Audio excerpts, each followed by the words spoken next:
Good morning Telangana. నేను సంగప్ప. ఈరోజు పత్రికల్లో వచ్చినటువంటి ముఖ్యమైన వార్తలు చూసినట్టయితే తమిళనాడులో ఆ పొలిటికల్ హీట్ ఇంకా కొనసాగుతుంది. నిన్న గవర్నర్ చెన్నై చేరుకున్నారు. దాంతో ఇద్దరికి కూడా అటు అబద్ధర్మ ముఖ్యమంత్రిగా ఉన్నటువంటి పన్నీర్ సెల్వంకు, తర్వాత ఎల్పీ లీడర్గా ఏఐడిఎంకే ఎల్పీ లీడర్గా ఎన్నికైనటువంటి శశికళకి ఇద్దరికి కూడా గవర్నర్ అపాయింట్మెంట్ ఇచ్చారు. అయితే ఎవరిని ఆయన ఆహ్వానించలేదు ప్రభుత్వాన్ని నడిపించడానికి రావాలని చెప్పి. సో ఇంకా అక్కడ ఆ సస్పెన్స్ కొనసాగుతుంది, ఆ పొలిటికల్ హీట్ ఉంది. అదేవిధంగా సస్పెన్స్ కూడా కంటిన్యూ అవుతుంది. కేంద్రానికి గవర్నర్ ఇద్దరితో మాట్లాడిన తర్వాత నివేదిక ఇచ్చినట్టు తెలుస్తుంది. సో ఏం చేస్తారు, ఎవరిని ఆహ్వానిస్తారనేది చూడాల్సింది. దానికి సంబంధించిన వార్తలు అన్ని పత్రికలు కూడా వివిధ బ్యానర్స్తో పబ్లిష్ చేసినాయి. ఒకటి పీఠం ఎవరిదోని, రెండవది గవర్నర్ మౌనముద్ర అని, రాజ్భవన్ గుప్పిట్లో రహస్యం తలైవి ఆర్ తలైవా అని ఈ విధంగా ఈ బ్యానర్స్తో పబ్లిష్ చేసే పత్రికలని కూడా. ఇక నెక్స్ట్ రెండో వార్త చూసినట్లయితే మన రాష్ట్రంలో ఈ గురుకుల పాఠశాలలో ఉపాధ్యాయ పోస్టులకు సంబంధించినటువంటి ఎలిజిబిలిటీ క్రైటీరియాని నిన్న రాష్ట్ర ప్రభుత్వం మార్చింది. అంతకుముందు డిగ్రీలో ఫస్ట్ క్లాస్లో పాస్ అయి ఉండాలి, తర్వాత 3 సంవత్సరాల ఎక్స్పీరియన్స్ ఉండాలన్నటువంటి నిబంధన ఉండేది. దాన్ని నిన్న సీఎం కేసీఆర్ సడలించాలని చెప్పారు. దానికి సంబంధించిన వార్తను కూడా పత్రికలు ప్రధానంగా తీసుకున్నాయి. ఆ తర్వాత నిన్న సీఎం ఈ విద్యుత్ శాఖ అధికారులతో టాన్స్కో జంకో ఇద్దరితో కూడా రివ్యూ చేశారు. యాసంగిలో 1 ఎకరం కూడా ఎండకూడదు, మీరు ఏం చేస్తారు చేయండి, మొత్తం విద్యుత్ ఇవ్వండి, పవర్ ఇవ్వండి వ్యవసాయదారులకు అని చెప్పారు. అదొక వార్త కూడా ప్రధానంగా ఉంది. ఆ తర్వాత ఈరోజు నుంచి ఏపీలో మహిళా పార్లమెంట్ జాతీయ సదస్సు 3 రోజుల పాటు జరగబోతుంది. దానికి సంబంధించిన వార్తను కూడా పత్రికలు తీసుకున్నాయి. అందులో ఫస్ట్ రోజు మన రాష్ట్రం నుంచి ఎంపీ కవిత మాట్లాడబోతున్నారు. అదొక వార్త కూడా ప్రధానంగా ఉంది. ఇవి ముఖ్యంగా ఉన్నటువంటి వార్తలు. తర్వాత ఇంకొక వార్త ఉంది. మన రాష్ట్రానికి నిన్న ఎయిమ్స్ మంజూరు చేస్తున్నట్టు కేంద్ర ప్రభుత్వం ప్రకటించింది. మేము పోరాడి సాధించుకున్నామని చెప్పి నిన్న టీఆర్ఎస్ ఎంపీ ఇద్దరు కూడా చెప్పారు. ఏపీకి ఎప్పుడో ఇచ్చారు, అక్కడ బిల్డింగ్ కూడా కన్స్ట్రక్షన్ అవుతుంది, కానీ మేము ఇన్ని రోజులుగా అడుగుతుంటే ఇవ్వలేదు. ఒకవేళ మాకు ఇవ్వకపోతే మేము సభను బహిష్కరిస్తాం, సభలో నిరసన చెప్తామని చెప్పారు. దాంతో కేంద్రం దిగొచ్చిందని చెప్పి ఎంపీలు వినోద్ కుమార్ తర్వాత జితేందర్ రెడ్డి చెప్పారు ఢిల్లీలో. అది కూడా ప్రధానంగా ఉన్నటువంటి వార్త. ఇవి ముఖ్యంగా ఉన్నాయి. ఈ అంశాలపై ప్రధానంగా తీసుకుని ముఖ్యంగా ఎయిమ్స్ సాధించుకోవడానికి సేమ్ తెలంగాణ ఉద్యమంలో ఎట్లయితే పోరాటం చేయాల్సి వచ్చిందో ఆ స్థాయిలో పోరాడాల్సి వచ్చింది. అటు ఏపీకేమో అడగానిస్తున్నారు, మాకు ఇవ్వట్లేదు, వివక్ష కొనసాగుతుంది, ప్రధానికి పోరాడాల్సిన పరిస్థితి వచ్చిందని చెప్పి నిన్న టీఆర్ఎస్ ఎంపీలు అన్నారు. ఈ అంశం మీద మాట్లాడదాం. మనతో చర్చలో బీజేపీ నుంచి కృష్ణసాగర్ రావు గారు, తర్వాత టీఆర్ఎస్ నుంచి ఎమ్మెల్సీ భానుప్రసాద్ గారు, కాంగ్రెస్ నుంచి ఎమ్మెల్యే సంపత్ గారు మనతో. ముందు భాను గారు, నిన్న ఎయిమ్స్ వచ్చింది కానీ పోరాడి సాధించాల్సిన పరిస్థితి వచ్చింది, ఇప్పటికీ ఇంకా వివక్ష కొనసాగుతుంది అని నేను అన్నారు. ఇప్పటికీ ఇంకా వివక్ష ఉందా కేంద్ర ప్రభుత్వం మీ మీద? మన రాష్ట్రంలో ప్రతిపక్షాలు అంటే మీకు వాళ్ళకి దోస్తీ ఉంది అంటారు. ఒకటి ఇక్కడ మనం చెప్పాల్సి ఉంటుంది ఏంటంటే, కేంద్ర ప్రభుత్వానికి అనేక సందర్భాల్లో అనేక విషయాల్లో ఆయా అంశాల ఆధారంగా మేము మద్దతు ఇస్తూ వచ్చాం. పార్లమెంట్లో కానివ్వండి, లేకపోతే దాన్ని బట్టి కొంతమందికి ఏంటంటే వీళ్ళకి ఏదో ఒక అలయన్స్ ఉందనో లేకపోతే అటువంటి అభిప్రాయం. కానీ మాకు ఎప్పుడు కూడా బీజేపీతో అలయన్స్ చేసుకునేటువంటి ఉద్దేశం కానీ అటువంటి వైపు అడుగులు కానీ మేము ఏ రోజు వేయలేదు. మేము కేంద్రంలో ఉన్నటువంటి ప్రభుత్వంతో రాష్ట్రంలో ఉన్నటువంటి ప్రభుత్వం ఒక సయోధ్యతో ఉండాలనేదే మా ఉద్దేశం. ఆ రిలేషన్షిప్ ఉండాలి, రెండింటికి మధ్యలో కేంద్ర ప్రభుత్వానికి రాష్ట్ర ప్రభుత్వానికి ఒక మంచి రిలేషన్షిప్ ఉండాలి, మంచి వాతావరణంలో ఉండాలి అనే ప్రయత్నంలోనే మేము ముందుకు పోతున్నాం. అయితే విభజన తర్వాత ఒక 2 రాష్ట్రాలకు సంబంధించినటువంటి అనేక సమస్యలు ఉన్నాయి. ఒక రాష్ట్రం వైపేమో ప్రత్యేక దృష్టితో, ఎందుకంటే అక్కడ ఉన్నటువంటి కేంద్ర మంత్రి ఒక మంత్రి అక్కడ ప్రధానమైనటువంటి పాత్ర పోషిస్తున్న సందర్భంలో అక్కడ ఇస్తూ పోతుంటే వాళ్ళకి అన్నీ ఇచ్చినటువంటి ఇదిలో మాకేం అభ్యంతరం లేదు, వాళ్ళకి ఇచ్చేటువంటివి ఇవ్వండి, కానీ మా డిమాండ్స్ని పూర్తిగా పక్కన పెట్టే విధంగా ఇది చేయడం అనేటువంటి సరైనది కాదు. ఇక మేము కూడా తప్పలేదు, మా ఎంపీలంతా కూడా ఎన్నోసార్లు ఎంతోమందికి మంత్రులకు వినపాలు ఇచ్చుకుంటూ పోవడమే అవుతుంది, కానీ దానికి సంబంధించినటువంటి రెస్పాన్స్ రానటువంటి సందర్భంలో ఈరోజు పోరాటానికి దిగాల్సి వచ్చింది. సో పోరాటం మాకు మొదటిసారి ఏం కాదు, టీఆర్ఎస్ పార్టీయే పోరాటాలతో పుట్టింది, టీఆర్ఎస్ పార్టీయే ఈ ప్రాంతానికి జరిగినటువంటి అన్యాయాల మీద పోరాటాలు చేస్తూ వచ్చినటువంటి పార్టీ కాబట్టి మరొకసారి పోరాట గలాన్ని వినిపించాల్సి వచ్చింది. పోరాట గలం వినిపించిన తర్వాతనే సాధించుకునేటువంటి పరిస్థితి రావడం జరిగింది. మా ఎంపీలు సమిష్టి కృషి కానివ్వండి, మాకు కేసీఆర్ గారు ప్రయత్నం కానివ్వండి, కేసీఆర్ గారు ఢిల్లీకి వెళ్ళి అందరినీ కూడా కలవడం జరిగింది, అంతకుముందు కలవడం జరిగింది, మళ్ళీ మొన్న కూడా కలవడం జరిగింది. ఎంపీలందరూ కూడా పోరుబాటుకు పట్టిన తర్వాత మళ్ళీ ఈరోజు ఎయిమ్స్ని సాధించుకోవడం జరిగింది. ఏపీకి అయితే తెలంగాణ ఇస్తున్నారు, మాకు ఇవ్వట్లేదు, ఇంకా వివక్ష ఉంది, ప్రధానికి పోరాడాల్సిన పరిస్థితి వస్తుంది అంటున్నారు. అంటే ఇప్పుడు తెలంగాణ వచ్చినప్పటి నుంచి, తెలంగాణ ముందు ఉద్యమాలు పోరాటాలు కరెక్ట్గానండి, తెలంగాణ వచ్చినప్పటి నుంచి మాత్రం ఆ పదానికి అర్థం టీఆర్ఎస్ మార్చేసింది. అంటే పోరాటం అంటే ఇప్పుడు ఒక చట్టసభలో ఒక ఎంపీ ఒక పార్లమెంటేరియన్ లేచి నిలబడి ఒక ఫైనాన్స్ మినిస్టర్ని ఒక డిమాండ్ చేయడం, అది కూడా బడ్జెటరీ ప్రపోజలే. దానిలో ఆబ్వియస్లీ దానిలో చేంజెస్ చేస్తారు, ఎందుకంటే మనం మాట్లాడి అడిగినప్పుడు చేస్తారు. సో అది లేచి నిలబడి అడగడం ఏం పోరాటం అయితే, ఇక మరి పొద్దున్న లేచి ఎవరు లేచి నిలబడి మాట్లాడి ఇప్పుడు నేను కూడా చేసేది పోరాటమే అవుతుంది. అంటే పోరాటాలకి ఉద్యమాలకి అర్థం మార్చొద్దని నేను కోరుకుంటా ఉన్నాను. కాబట్టి ఇది మళ్ళా ఎవరికి పూలు పెడుతూ ఉన్నారో అని అడుగుతాను. ఏఐఎంఎస్ని మొదటి ఇంటరిమ్ బడ్జెట్లోనే డిక్లేర్ చేయడం జరిగింది, దానికి ఫండ్ అలొకేషన్ చేయడం జరిగింది. మీరు దానికి స్థలాలు ఇవ్వకుండా దాన్ని వెనకాల బ్యాక్ బర్నర్లో పెట్టేసి ఇక్కడ ఇస్తాం అక్కడ ఇస్తామని ఇప్పటిదాకా దాని మీద అసలు ధ్యాస పెట్టకుండా ఉన్నప్పుడు ఇప్పుడు ఈ పరిస్థితికి వచ్చింది. అయితే కొత్తగా బడ్జెట్లో పెట్టాల్సిన అవసరం లేదు, ఒకసారి అలొకేట్ చేసినాయి ఇప్పుడు ఆ పర్టికులర్ బడ్జెట్లో ఉంటాయి. మీరు యూటిలైజ్ చేసుకోకుండా, మీరు దానికి ల్యాండ్ ఇవ్వకుండా కేంద్ర ప్రభుత్వాన్ని బ్లేమ్ చేస్తే మరి మామూలు ప్రజలకి ఎవరన్నా చదువుకున్న వాళ్ళకి అర్థం కాకపోవచ్చు, కానీ చదువుకున్న వాళ్ళందరికీ అర్థమవుతుంది. రెండో విషయం ఏంటంటే ఆంధ్ర గురించి. ఆంధ్రాకి క్యాపిటల్ లేకుండా వాళ్ళ కష్టాలు వాళ్ళు పడుతూ ఉంటే వాళ్ళకి అయితే మనం డివిజన్ అయినప్పుడు విభజన తర్వాత అయితే అష్యూరెన్సెస్ ఇచ్చినామో దానిలో స్పెషల్ స్టేటస్ అనే చాలా పెద్ద అష్యూరెన్స్ని మేము నిలబెట్టుకోకపోతున్నాం అని వాళ్ళు మా మీద పడి మమ్మల్ని కార్నర్ చేస్తూ ఉంటే అన్ని వాళ్ళకి ఇచ్చిందంటే అది ఎంత అన్యాయం అది. కాబట్టి నేను ఏమంటున్నా అంటే నేను భానుగారు అన్నది నేను కంప్లీట్గా స్వాగతిస్తా. ఒక రాష్ట్రానికి ఒక కేంద్రానికి ఉండాల్సిన సంబంధ బాంధవ్యాలని మీరు కంటిన్యూ చేయడానికి మేము గౌరవిస్తాం, మేము స్వాగతిస్తాం. అయితే అదే ఏదో రాజకీయం కోసం మనం పోరాడినాం ఉద్యమం చేసినాం అని చెప్పే బదులు మీకు నిజంగా కావాల్సింది ఏంది అనేది ఒక లిస్టు రాసి ఆ లిస్టుని తీసుకొని అఖిలపక్షం, నేనేమంటున్నా అంటే అఖిల పక్షాన్ని మీరు అందరూ కూర్చోబెట్టి, మీరంటే ఒక ప్రజాస్వామికమైన రాష్ట్రమే కదా, కూర్చోబెట్టి మీరు చెప్పండి మేము నిజంగా అన్యాయం చేస్తున్నాం అనుకోండి. మరి అఖిల పక్షాన్ని పిలవండి, ప్రతిపక్షాన్ని పిలవండి, మెయిన్ ప్రతిపక్షం ఏదైతే కాంగ్రెస్ ఉన్నదో మమ్మల్ని పిలవండి, మా ఎమ్మెల్యేలు కూడా ఉన్నారు 5, లక్ష్మణ్ గారిని పిలవండి, కిషన్ రెడ్డి గారిని పిలవండి, కూర్చోబెట్టండి, ప్రభాకర్ గారిని, రామచంద్ర రెడ్డి గారిని, రాజేష్ సింగ్ గారిని అడగండి, నిలదీయండి. అదేం చేస్తలేరు కదా మీరు. కాబట్టి ఇదంతా పూత పూసే కథ.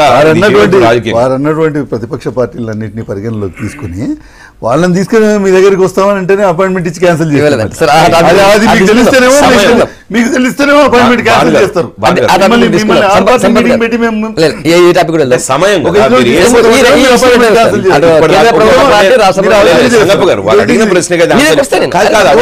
సంబంధించినటువంటి విషయాల్లో కూడా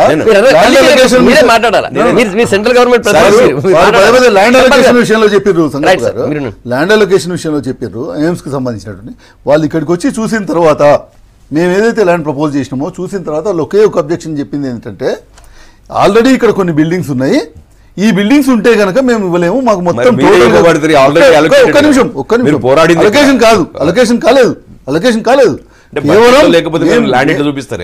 అదే చెప్పేది. మేము మా ప్రపోజల్ని ఎట్లుందని చూడటానికి వచ్చి, కానీ వితిన్ 1 month లోపలే ఆ ప్రపోజల్ ఎప్పుడైతే వాళ్ళ అబ్జెక్షన్ చెప్పినారో వితిన్ 1 month లోపలనే మేము తీసుకొచ్చినటువంటి ఇదిలో ఉంది. దాన్ని మీరు పరిగణలోకి తీసుకోలేదు. 2.5 సంవత్సరాలు అయిపోతుంది. సంపత్ గారు, కేంద్ర రాష్ట్ర ప్రభుత్వాల అంటే ఈ 2 ఇష్యూని ఎట్లా చూస్తారు?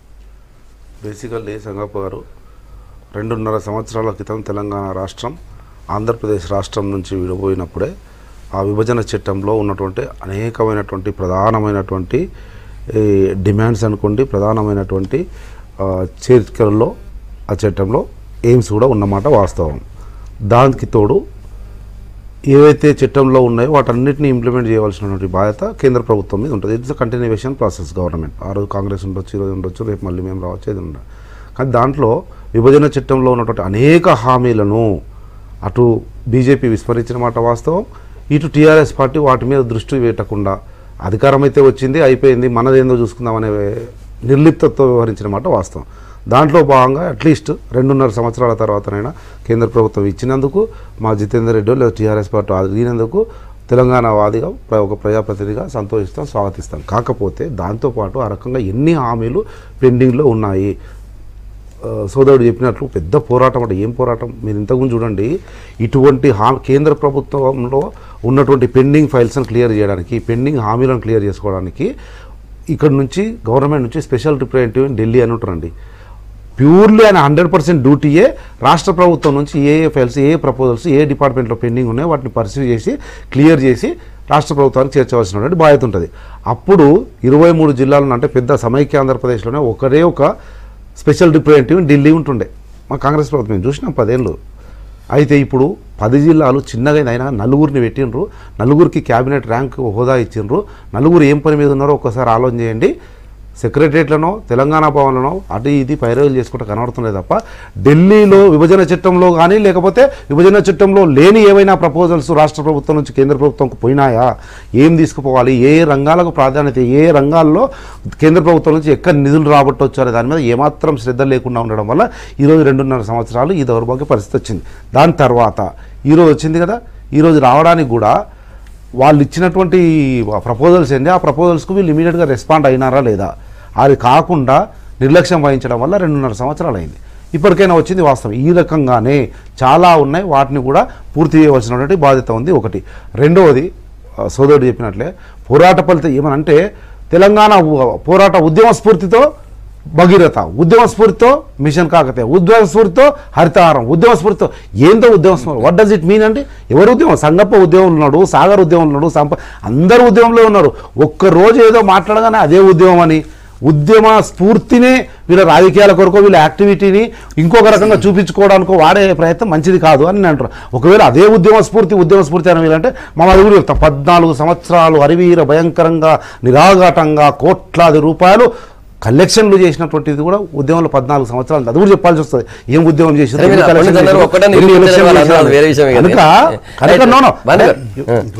లేట్ అండి. 2 months లో శాంక్షన్ 2.5 years లో వచ్చిందంటే నిర్లక్ష్యము, అసమర్థత. నేను ఒకటే చెప్పగలుగుతాను. 70 సంవత్సరాలు అయింది, అనేక రాష్ట్రాలకు ఎయిమ్స్ వచ్చినాయి. అందులో అధిక భాగం మీరే అధికారంలో ఉన్నటువంటి పరిస్థితిలో ఉన్నారు. ఆ రోజు ఉన్నటువంటి ఏ ముఖ్యమంత్రి హైదరాబాద్కి ఎయిమ్స్ తెచ్చేటువంటి ప్రయత్నమే చేయలేదు. లాస్ట్కి ఏదో విభజనప్పుడు అది కూడా టీఆర్ఎస్ పోరాటంతో అడిగినటువంటి కండిషన్స్లో ఒకటి భాగంగా పెట్టారు. అది టీఆర్ఎస్ పార్టీ అడిగినటువంటి ఇదిలో భాగంగానే దాన్ని పెట్టడం జరిగింది. అంతేగాని కాంగ్రెస్ పార్టీ ఏ రోజు కూడా ఆ దృష్టిలో అక్కడ తెలంగాణ రాష్ట్రం విభజన చట్టాన్ని ఆ రోజు నేను కాంగ్రెస్ పార్టీలోనే ఉన్నాను. ఆ రోజు నేను చాలా దగ్గరగా చూసినటువంటి వాళ్ళలో నేను ఒకరిని, అబ్జర్వ్ చేసినటువంటి వాళ్ళలో నేను ఒకరిని. నేను చెప్తున్నాను, అది టీఆర్ఎస్ పార్టీ డిమాండ్. అది ఆ రోజు టీఆర్ఎస్ పార్టీ డిమాండ్గానే దాన్ని పెట్టడం జరిగింది కాంగ్రెస్ ప్రభుత్వం, అప్పుడున్నటువంటి కాంగ్రెస్ ప్రభుత్వం. అంతవరకు ఎన్నడూ కూడా దాని గురించి ఆలోచించలేదు. సరే, ఏదేమైనప్పటికీ కూడా ఇప్పుడు ఇవాళ మాత్రం 2 సంవత్సరాలు అయింది, ఇంకా రాలేదు అనేటువంటి ఇదిలో మాట్లాడుతున్నారు. మేము అనేటువంటిది ఏంటంటే, మేము వచ్చిన వెంటనే ఉద్యమ స్ఫూర్తి అనేటువంటిది ఒకటి చెప్తున్నారు. ఎస్, మిషన్ కాకతీయ అనేటువంటిది ఉద్యమంలో ఆ రోజే చెప్పాం మేము. అంతేకాకుండా ఈరోజు ఒక ఉద్యమంగానే తీసుకుని ఆ గ్రామంలో ఉన్నటువంటి ప్రజలందరినీ భాగస్వామ్యంగా చేస్తూ దాంట్లో వాళ్ళను ఒక ఇదిగా చేస్తూ ముందుకు పోతున్నటువంటి ఇదిలో మేము ఉద్యమ స్ఫూర్తి అని చెప్తున్నాం. ఈరోజు మిషన్ కాకతీయ కావచ్చు, ఇంకొక అక్కడ తీసుకుంటున్నటువంటి అనేక ప్రోగ్రామ్స్ కావచ్చు. మేము కేంద్ర ప్రభుత్వాన్ని ఈరోజు అదే మిషన్ కాకతీయకు కూడా మాకు సహకారం అందించండి అని కోరినాం. దేశంలోనే ఏ రాష్ట్రంలో ఇంతవరకు చేయనటువంటి కార్యక్రమం మిషన్ భగీరథ మేము చేస్తున్నాం, దానికి మాకు సహాయ సహకారాలు అందించండి అని కోరినాం. దాని విషయంలో ఇంతవరకు బడ్జెటరీ అలొకేషన్స్ ఏం జరగనటువంటి పరిస్థితి ఉన్నది. అనేక విషయాల్లో మాకు తెలంగాణకు జరగాల్సినటువంటి రావాల్సినటువంటి ఇదిలో పూర్తి స్థాయిలో అందట్లేదు అనేటువంటి విషయం చెప్పాం. అంటే ఆ స్కీమ్ని కేంద్ర మంత్రి గారు కూడా చాలా ప్రశంసించడం జరిగింది. ఎస్, డెఫినెట్గా ఇది ఇతర రాష్ట్రాల్లో కూడా ఇది ఆదర్శంగా తీసుకోవాల్సినటువంటి అవసరం ఉంది, ఇది ఇంప్లిమెంట్ చేయాల్సినటువంటి ఇది ఉంది అని కూడా వాళ్ళు కూడా చెప్పడం జరిగింది. కానీ ఈరోజు దానికి అనుకున్నటువంటి విధంగా కేంద్ర ప్రభుత్వ సహాయ సహకారాలు అందట్లేదు అనేటువంటిది మేము అడుగుతున్నటువంటిది. ఆ విధంగా మేము అనేక రకాల పోరాటం అని అంటే ఈ రాష్ట్రానికి రావాల్సినటువంటి అంశాల పట్ల రాష్ట్రంలో గతంలో ఉన్నటువంటి ఇది కాదు, లేకపోతే రెగ్యులర్ స్కీమ్స్ కాదు మేము చేసేటువంటి భిన్నమైనటువంటి స్కీమ్స్ తీసుకొస్తూ దానికి మీ సహాయ సహకారాలు అందించాలని పోరాటం చేస్తున్నాం. కృష్ణసాగర్ గారు అంటున్నారు, ఇంతకుముందు అన్నారు, ఏది ప్రతిదానికి పోరాటం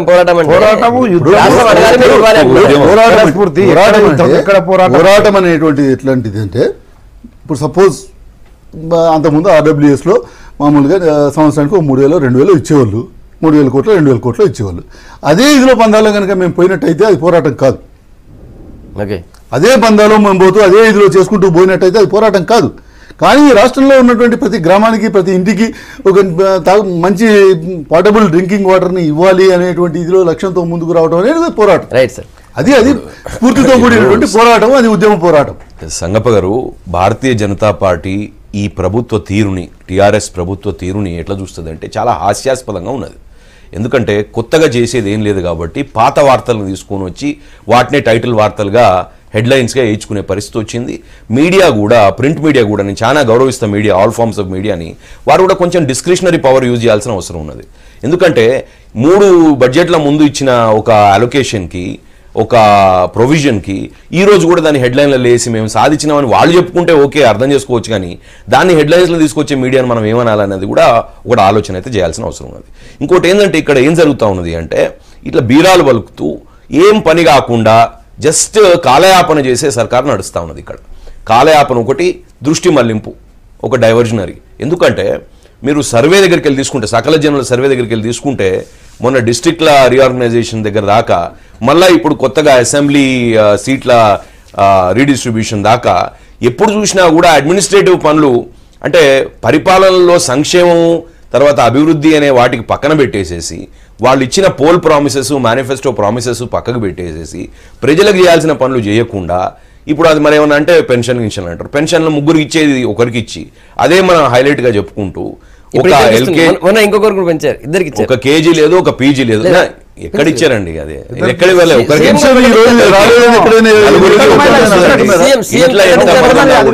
సంగప గారు ప్రపోర్షనేట్ గా టైం ఇవ్వాలి.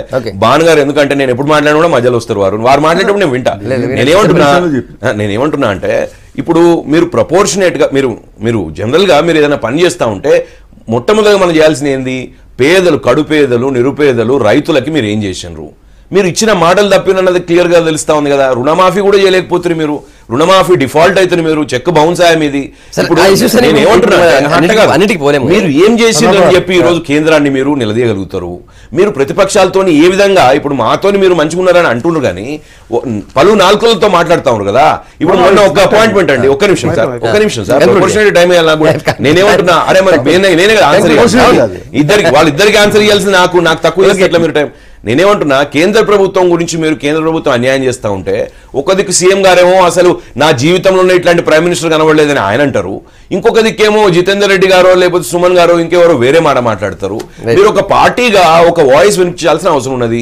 మీరు నిజంగా మమ్మల్ని వ్యతిరేకిస్తున్నారా, నిజంగా మా దగ్గరికి రావాలని ప్రయత్నిస్తా ఉన్నారా? మరి ఏదో చాలా ప్రజలు క్లియర్ చేయండి.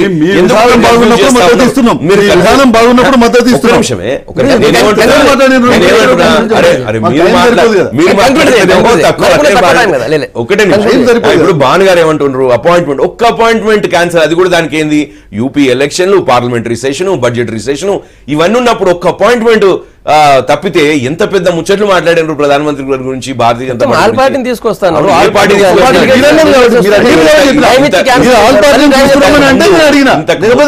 ఇంతకు ముందు కేసీఆర్ గారు ఏమని చెప్తుండే, నేను ఫోన్ చేసి మీరు రాండనో లేకపోతే నేను వస్తున్నాను చెప్తే డోర్స్ ఓపెన్ అయితే నాకని చెప్పి కేసీఆర్ గారు ఈ రోజు ఇంటర్వ్యూ దొరకలేదు, నాకు అపాయింట్మెంట్ దొరకలేదు అని చెప్తే మరి నాకే ఫోన్ చేస్తారు. అరే నాకు ఫోన్ చేసినారు ప్రధానమంత్రి, నేను పోతున్నా ఢిల్లీకి అని ఎన్నిసార్లు చెప్పలేదు సార్? సలహాలు ఇస్తున్నా మొత్తం అపాయింట్మెంట్ క్వశ్చన్ కాదు, ఒక రాజకీయ దురుద్దేశాన్ని మేము ప్రజల ముందు పెట్టాలి. మరి అనండి, వ్యతిరేకించండి భారతీయ జనతా పార్టీని. మరి ఎందుకే మరి మీరు స్వీట్ గా మాట్లాడుతున్నారు?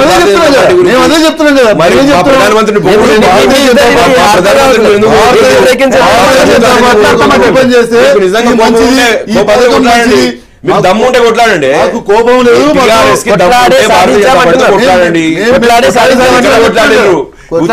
అడిగితే కొట్లాడైతా. నిజంగా పెట్టలేదు.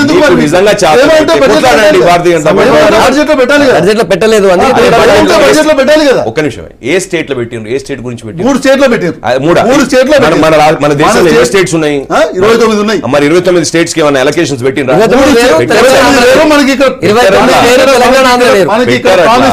ఇప్పుడు బడ్జెట్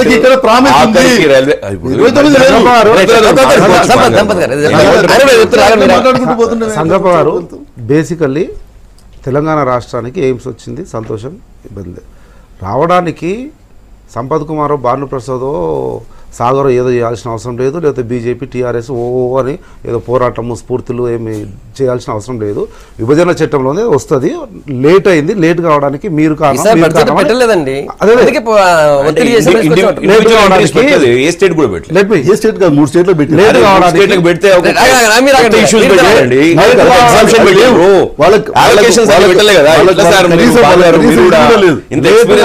లేట్ కావడానికి టీఆర్ఎస్ లేకపోతే రాష్ట్ర ప్రభుత్వ నిర్లక్ష్యమా, లేకపోతే బీజేపీ కేంద్రంలో ఉన్నటువంటి వాళ్ళది మా మీద ఉన్నట్టు వివక్షణ అన్నదే సబ్జెక్టు. దాంట్లో 2.5 సంవత్సరాలు అయింది. ఇప్పుడు ఏదో పెద్ద బీరాలు వలుకుతున్నారు కానీ 2.5 సంవత్సరాలు అయింది కదా. మీరు 2.5 సంవత్సరాలలో మొన్నటి డిమానిటైజేషన్ వరకు మన ముఖ్యమంత్రి గౌరవనీయులు మాన్యులు కల్వకుంట్ల చంద్రశేఖరరావు గారు అటు అలియన్స్ ముఖ్యమంత్రి చంద్రబాబు కంటే ఎక్కువ, లేకపోతే ఆ మహారాష్ట్ర ఫడ్నవీస్ బీజేపీ ముఖ్యమంత్రి కంటే ఎక్కువ నరేంద్ర మోడీ మీద ఈగ కూడా వాలకుండా ప్రయత్నం చేసి శాసనసభ ఏదో టీచర్ బెత్తం పట్టుకొని చుప్ అని చెప్తారు చూడ, అట్లా శాసనసభలో నరేంద్ర మోడీని ఒక్క మాట అననీయకుండా ఇది కేంద్ర సబ్జెక్టు ఓన్లీ మనం తీర్మానం చేసి పంపించాలని అని చెప్పి అంత పెద్ద ఎత్తున మద్దతు బలికి 2.5 సంవత్సరాలు సార్ ఎంత టైం ఇచ్చినారు ఏంది? ఇద్దరిని క్వశ్చన్ చేస్తాయి. 2 ప్రభుత్వాలు ఏ రకంగా ఆడుతున్నాయని చెప్తున్నా, దోబూచులు ఆడుతున్నాయి. 2 సంవత్సరాలు ఎందుకు అంత మచ్చగా చేసుకున్నావు? అలాయ్ బలాయ్ ఎందుకు నడిచింది? ఎందుకు ఈ కావాలనియో? కవిత మంత్రి కావాలనా? కేసీఆర్ మంత్రి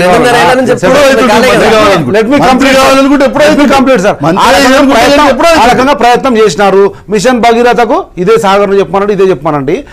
సాగరే అన్నారు కదా, ఏదో ఉన్నటువంటి దాన్ని ఏదో మాయం వచ్చిందని చేసి వాళ్ళ పేరు మీద బ్యానర్ ఐటమ్లు వేసుకుంటున్నారండి. ఎక్కడండి అబుల్ కలాం ఆజాద్ సుజల స్రవంతి మహానగరానికి నీళ్లు తెచ్చే కాంగ్రెస్ పార్టీ చేసిన మహాదానికి నీళ్లు డైవర్ట్ చేసి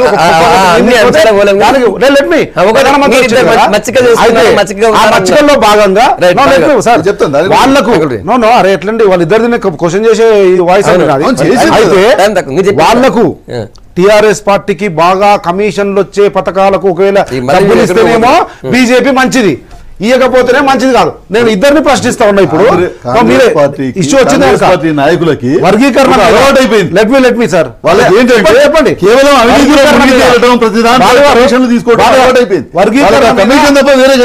సార్ వర్గీకరణ మీద ఈ రోజు ఆల్మోస్ట్ సెకండ్ ప్రైమ్ మినిస్టర్ లాగా వెలుగొందుతున్నటువంటి వెంకయ్య నాయుడు గారు మాకు లక్షల మంది సాక్షిగా వర్గీకరణ మీద హామీ ఇచ్చి తీసుకుపోతున్నారు. గవర్నమెంట్ కూడా చాలా లేటుగా అయినా మేము ఎన్నోసార్లు శాసనసభలో బయట మొత్తుకుంటే అఖిలపక్షం తీసుకుపోతున్నది కదా, ఎందుకు అఖిలపక్షం రద్దయింది? ఒకటి ఎస్ సాగర్ గారు బీజేపీ చెప్తారు ఎన్నికలు ఉన్నాయి, అది ఉన్నాయి, ఇది ఉన్నాయి. సంగప్ప గారు ఆ టైం ఇచ్చేటప్పుడు కూడా ఎన్నికలు ఉన్నాయి అంటే మాకు అపాయింట్మెంట్ ఇచ్చి మాకు లెటర్ పంపించి మమ్మల్ని ఢిల్లీకి రండి అన్న కూడా ఎన్నికలు ఉన్నాయి, బిజీ ఉన్నాడు, ఇవన్నీ ఉన్నాయి. ఆ రాత్రికి రాత్రే ఎన్నికలు గుర్తొచ్చినాయా? ఆ రాత్రికి రాత్రే సేమ్ అట్లే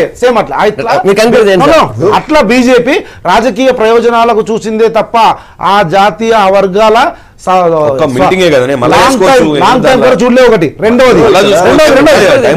రెండోది ముఖ్యమంత్రి గారు 3 రోజులు ఢిల్లీలో ఉన్నారే, కడియం శ్రీ గారిని హుటాహుటిన పిలిపించుకున్నారు ఢిల్లీలో ఉండి ఎందుకు ప్రయత్నం చేయలే? లేదండి అట్లా కాదండి, ఆ వర్గాల్లో నైరాశ్యం ఉంది.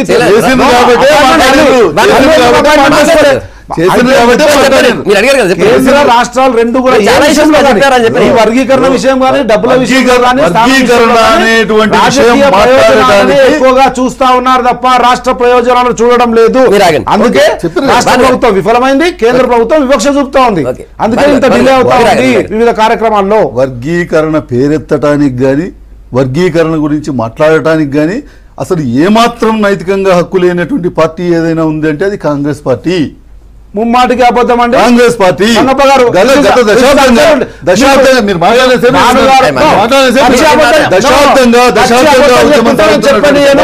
పచ్చి అబద్ధాలు తీర్మానం చేసి పంపించిన తర్వాత కూడా ఒక్క రోజు కూడా పట్టించుకున్నటువంటి కాంగ్రెస్ పార్టీ ఈ రోజు తీర్మానాల గురించి పచ్చి అబద్ధం వాస్తవంగా ఉంటుందండి. వర్గీకరణ కాంగ్రెస్ పార్టీ చేసింది. సంపద ఎంత పెద్ద వాస్తవంగానే ఉంటది. సంపద పెద్ద గొంతు పెట్టుకుని మాట్లాడినంత మాత్రాన వాస్తవం మారిపోదు. నేను అదే అంటాను, 10 సంవత్సరాలుగా ఇదే మందకృష్ణ మాదిగా అనేక ఉద్యమాలకి పరిస్థితి, ఒక రోజు కూడా దాని విషయంలో పట్టించుకున్నటువంటి కాంగ్రెస్ పార్టీ ఈ రోజు వర్గీకరణ గురించి మాట్లాడతారు అనేటువంటి ఒక పెద్ద జోక్. రాష్ట్ర ప్రజలకు తప్పుడు సమాచారం పోకూడదు. భానుగారికి భానుగారికి విషయ పరిజ్ఞానం లేదని నేను చెప్తాను.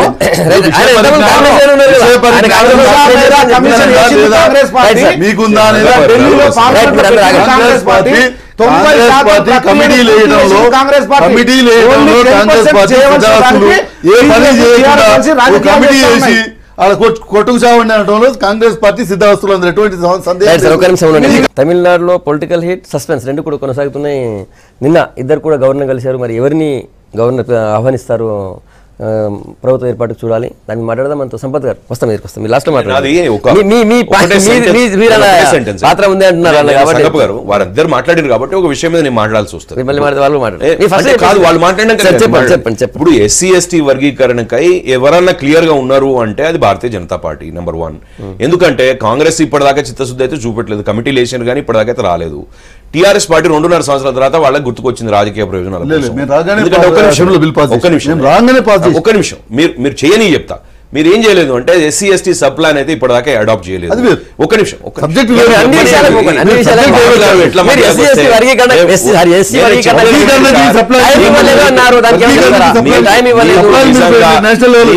నిమిషమే. మీకు నిజంగా ఎస్సీ ఎస్టీల మీద అభిమానం ఉండి లేకపోతే వాళ్ళ బతుకులు బాగుపడాలని ఉండుంటే మీరు ఎంత ఖర్చు పెట్టినో ఎస్సీ ఎస్టీలకు అలొకేట్ చేసిన బడ్జెట్ అని చూస్తే 16,000 ఉలిక్కి పడుతున్నారు. పెద్ద నాయకులు మాట్లాడి మమ్మల్ని మాట్లాడుతుంటే ప్రధాని అపాయింట్మెంట్ ఎందుకు క్యాన్సిల్ చేశారు? అపాయింట్మెంట్లు డిపార్ట్మెంట్లు పక్కకు పెట్టండి సార్. రేపు పొద్దున డిసిషన్ తీసుకోవాల్సింది ఎవరు? మా ప్రభుత్వం. ఈ రేపు పొద్దున అమెండ్మెంట్ చేయాల్సింది ఎవరు? మా ప్రభుత్వం. మేము చేసి చూపిస్తాం కదా. మీ అపాయింట్మెంట్ పక్కకు పెట్టి ఒక రోజు అపాయింట్మెంట్ రాకపోతే ఇంకో రోజు తీసుకోండి సార్. ప్రధానమంత్రి ఎడిపోతా ఉన్నారు. చేస్తామని చెప్తున్నారు. Right sir. సంపత్ గారు, సరే తమిళనాడు తీసుకుపోదాం. తమిళనాడు ఇష్యూ చూస్తే మీకు ఏమనిపిస్తుంది? ఓకే, అంతకంటే ముందు సోదరుడు మీరు మళ్ళీ ఆ టాపిక్ పోతారు. ఒకటే సెంటెన్స్. తెలంగాణ రాష్ట్ర ప్రజలు పత్రికల ద్వారా మీడియా ద్వారా కానీ కేంద్రం ఏం చేసింది, రాష్ట్రం ఏం చేసింది, ఏ రకంగా పోయిందని 2.5 సంవత్సరాలు గమనించారు. దళితుల హృదయాల్లో ముమ్మాటికి బీజేపీ టీఆర్ఎస్ ద్రోహులుగా, హృదయాల్లో ద్రోహులుగా ఉన్నాయి, ద్రోహులుగా నిర్ధారింపబడినాయి. వీళ్ళు రాజకీయ ప్రయోజనాల కొరకే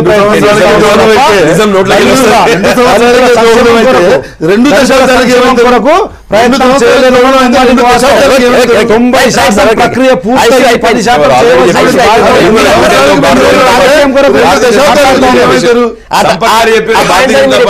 గుండెల్లో ఉన్నదని చెప్పారు. ఇప్పుడే ముమ్మాటికి దోషిగా నిలబడి. అయితే తమిళనాడు మళ్ళీ వస్తే సేమ్ రికార్డ్ రిపీట్ చేయాల్సి వస్తుంది. తమిళనాడులో ఏం జరుగుతుందండి?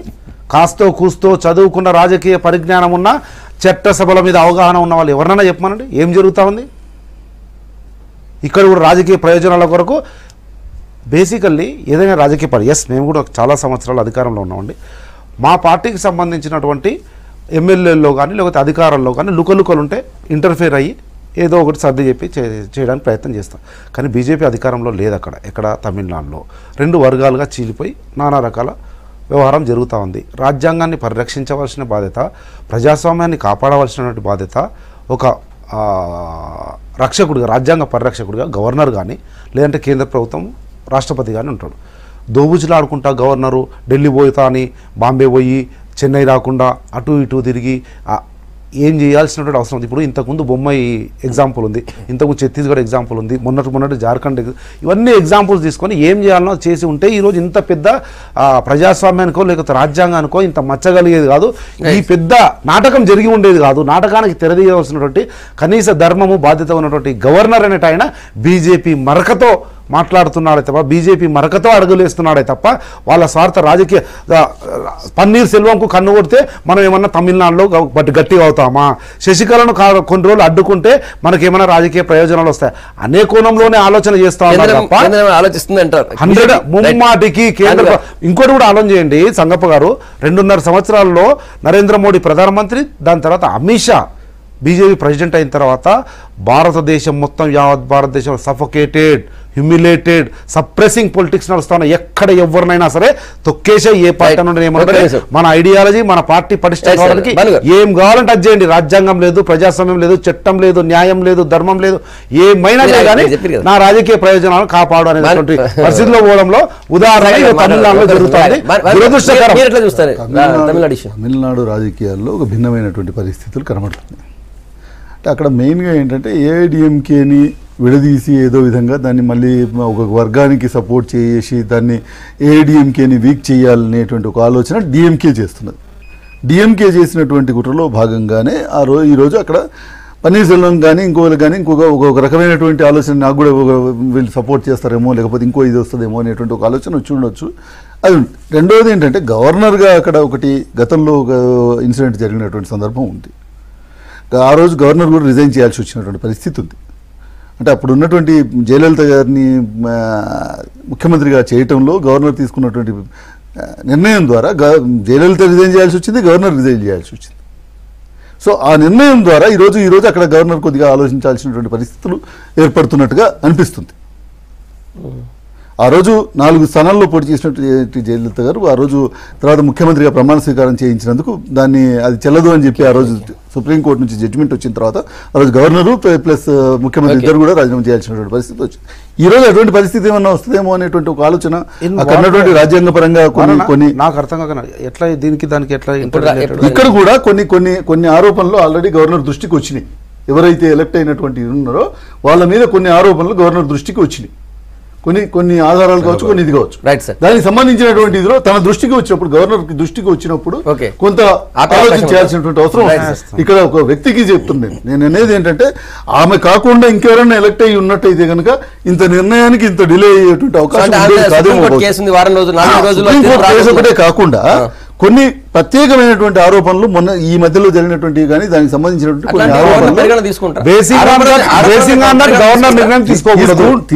ఇంకా అంటే తీసుకోలేదు, కానీ దానికి సంబంధించినటువంటి రాజ్యాంగ నిపుణులతో చర్చిస్తున్నారు. నిర్ణయం తీసుకున్న తర్వాత కానీ మనం ఏమైనా చెప్పగలుగుతాం. ఒక నిర్ణయం వచ్చిన తర్వాత నిర్ణయం సంగప్ప గారు, గవర్నర్ ని దూషించాల్సిన లేకపోతే అలిగేషన్ చేయాల్సిన అవసరం లేదు. ఎందుకంటే గవర్నర్ అనేది ఒక ఇన్స్టిట్యూషన్, ఒక రాజ్యాంగ పరిధిలో ఉన్న ఇన్స్టిట్యూషన్. అయితే 159 ఆర్టికల్ ప్రకారం గవర్నర్ ఎప్పుడైతే ప్రమాణ స్వీకారం చేస్తారో వారు అనేది ఏంటంటే protect, preserve and defend constitution అని వారు ప్రమాణ స్వీకారం చేస్తారు. కాబట్టి ఇక్కడ మీరు ఫ్యాక్ట్స్ చూస్తే ఆయన 2 రాష్ట్రాలకు కూడా గవర్నర్. వారు ఫిజికల్గా ఒక రాష్ట్రంలో ఉంటూ అప్పుడప్పుడు ఇంకొక రాష్ట్రానికి వచ్చిపోతా ఉన్నారు. అది ఎందుకు వచ్చింది అన్నది కూడా మనం దానిలో డీటెయిల్స్లోకి పోనవసరం లేదు. మొన్ననే రోసయ్య గారు 2 నెలల క్రితం పోయిన తర్వాత ఈ ట్రాన్సిషన్లో ఉన్నది ఇంకొక గవర్నర్ తప్పకుండా వస్తారు అక్కడికి. ఆయన వ్యక్తిగత విషయాలపై ఆయన మహారాష్ట్ర పోవడం జరిగింది. దాని తర్వాత ఆయన ఇంటికి ఢిల్లీ పోవడం జరిగింది. అక్కడి నుంచి ఇంటికి వచ్చాడు. ఆయన తర్వాత ఇక్కడికి వచ్చాడు. 48 గంటలు మాత్రమే, 48 గంటలు మాత్రమే. తర్వాత ఇక్కడ రాజ్యాంగ సంక్షోభం వైపు పోతుంది రాష్ట్రం, కానీ ఇంకా రాజ్యాంగ సంక్షోభం లేదు, ఇక్కడ రాజకీయ సంక్షోభం ఉంది. అది అర్థం చేసుకోవాలి ప్రజలు. ఏఐడిఎంకే పార్టీలో ఇష్యూ వచ్చింది. అక్కడ కూడా కొన్ని ఇష్యూస్ వాళ్ళ రాజ్యాంగం అయితే పార్టీ రాజ్యాంగం ప్రకారం ఆమె జనరల్ సెక్రటరీ కాలేదు. దాన్ని మేం కాదు, ఎలక్షన్ కమిషన్ క్వశ్చన్ చేసింది. ఆల్రెడీ నోటీసులు పోయినాయి వాళ్ళకి. ఎందుకంటే 6 సంవత్సరాలు లేకుండా ఒక మెంబర్ కి ఎలక్షన్ కమిషన్ క్లియర్ చెప్పింది, మేము నోటీస్ ఇవ్వలేదని చెప్పింది. లేదు, ఆ తర్వాత వార్తలు వచ్చినాయి. ఆ రోజు ఇప్పుడు ఒక కంప్లైంట్ అయితే పోయింది కదా, అన్ని పార్టీలు కంప్లైంట్ చేసేసారు కదా. అయితే నేనే చెప్తున్నా, దానికి ఆమె చీఫ్ మినిస్టర్ కావడానికి లెక్క కనెక్షన్ ఏం లేదు. ఎందుకంటే ఒకసారి లెజిస్లేటివ్ పార్టీ ఆమెను ఎన్నుకున్నాక ఆమెను ప్రమాణ స్వీకారం చేయించాల్సిందే.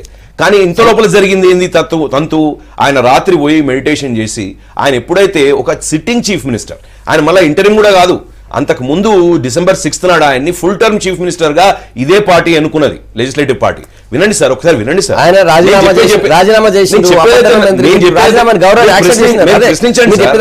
ప్రశ్నించండి, కానీ నేను చెప్పేది వినాలి కదా. నేనేమంటున్నా, నేను రాజీనామా చేయలేదని అంటలేడు. నేను రాజీనామా అండర్ డ్యూరెస్ చేసిన, నన్ను ఫోర్స్ చేయబడ్డారని ఒక ముఖ్యమంత్రి స్థాయిలో ఉన్న constitutional head of a state అన్నప్పుడు మరి రాజ్యాంగాన్ని పరిరక్షించాల్సిన గవర్నర్ గారు రెండు దిక్కులు వినాలనా, లేకపోతే ఆమె స్వేరింగ్ ఇన్ చేయమన్నది కాబట్టి ఇద్దరు చీఫ్ మినిస్టర్లను కూర్చోబెట్టాలనా? కాబట్టి మనం అర్థం చేసుకోవాల్సిందంటే సమయం పడుతుంది, ఎప్పుడు కూడా నిదానం ప్రధానమవుతుంది. ఎప్పుడైనా రాజ్యాంగ విషయాల సమయంలో నిదానం ప్రధానమవుతుంది. జస్టిస్ డిలేడ్ జస్టిస్ డినైడ్ అనేది ఎప్పుడు వస్తుంది అంటే ఇండివిజువల్ విషయాలలో వస్తుంది. రాజ్యాంగ పరిరక్షణ ఇక్కడేమి వాక్యూమ్ లేదు, ఇక్కడేమి చైర్ ఖాళీ లేదు.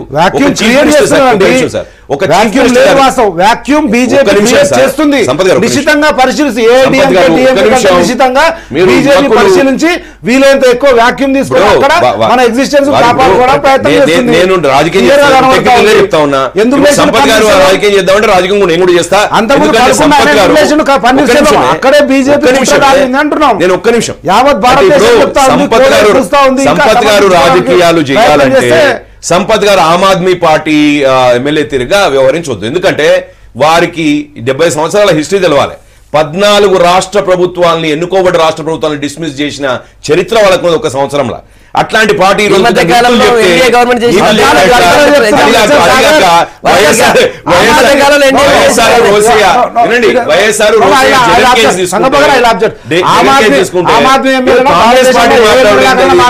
కాంగ్రెస్ పార్టీ మాట్లాడేది నీతుల గురించి, రాజ్యాంగం గురించి కాంగ్రెస్ పార్టీ మాట్లాడితే వస్తుంది, మాట్లాడండి ఒప్పుకుంటా.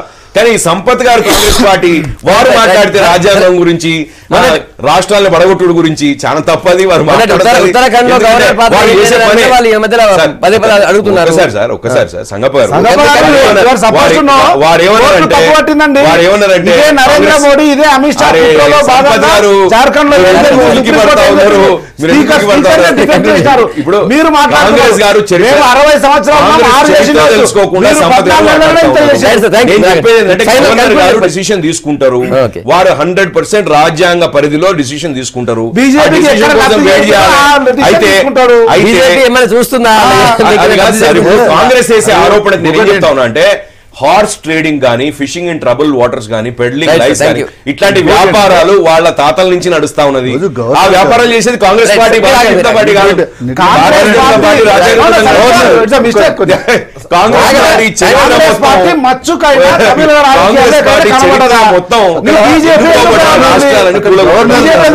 కాబట్టి సంపత్ గారు హిస్టరీ చదువుకోరు,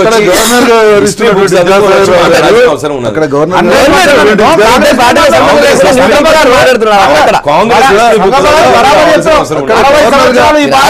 పరిపాలించిన వాళ్ళు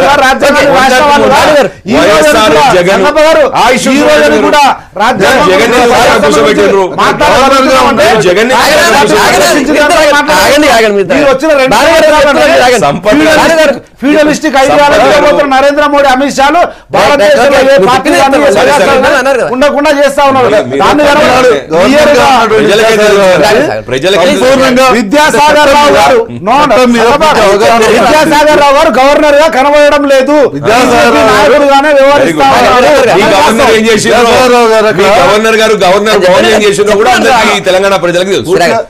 వారి చట్టం పట్ల సంపూర్ణమైనటువంటి అవగాహన ఉన్నటువంటి వ్యక్తి, వారికి అంటే న్యాయశాస్త్రం పట్ల పూర్తిగా అవగాహన ఉన్నటువంటి వ్యక్తి. అయితే ఈరోజు ముఖ్యమంత్రి గారు అక్కడ పన్నీర్ సెల్వం గారు ఒకటి చెప్తున్నటువంటి ఒక అంశం ఏదైతుందో, నేను ఆ రోజు ఒత్తిడి వల్ల చేసినాను, అవసరమైతే నేను వెనక్కి తీసుకుంటాను ప్రొవిజన్ ఏదైతే ఉందో వెనక్కి తీసుకునేటువంటి ప్రొవిజన్ ఇప్పుడు లేదు. ఇప్పుడు భానుగారు చెప్తే కాదు కదా, అది రాజ్యాంగంలో వెసులుబాటుని బట్టి రాజ్యాంగబద్ధంగా చట్టబద్ధంగా వారు తీసుకోవచ్చు. ఆ మాట నేను కాదు, విద్యాసాగర్ గారు కూడా చెప్పడం జరిగింది. జరిగిందండి. నేను అనేది వారు వెనక్కి తీసుకునేటువంటి పాసిబిలిటీ లేదు. అయితే మరొకసారి వారికి ఫ్లోర్ లో బల నిరూపణ చేసుకునేటువంటి అవకాశం రేపు మార్నింగ్ మళ్ళీ టైం కలుద్దాం. Stay tune.